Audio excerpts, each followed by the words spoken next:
Hi, today gagawa tayo ng peanut butter pancake. Parang nagkikrave ako nun eh.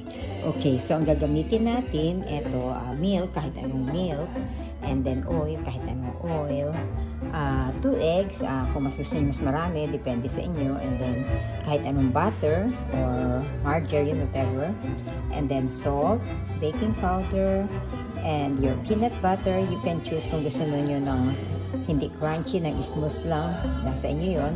And then mga chocolate chips ko dito.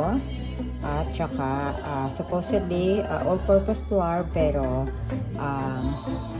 wala ako nun, kaya ito wheat flour ata ito. Okay, so guys, I'll be back to you.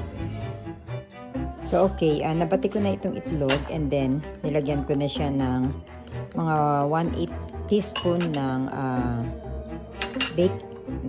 asin, at saka nilagyan ko ng 2 kutsaritang baking powder. No? Ayan, ihahalo ko lang siya. And then, ilalagay ko na ang aking powder, ang aking flour rather.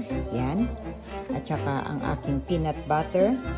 At pati ang chips. Sasama-samahin ko na silang lahat, no? Pati gatas. Okay? I'll be back with you guys.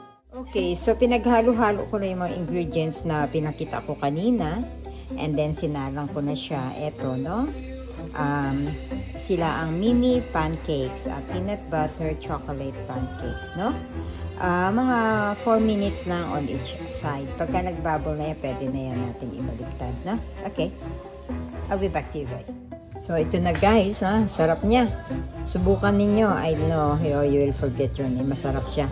Ito aking second batch pa, no? Okay, so doon sa ginawa natin, makakagawa kayo siguro ng mga 12. Okay guys, happy eating. Yum. Okay, ito na ang finished product ng ating peanut butter pancake. I-try nyo guys, masasarapan kayo. Okay, thanks for watching. Guys, bye.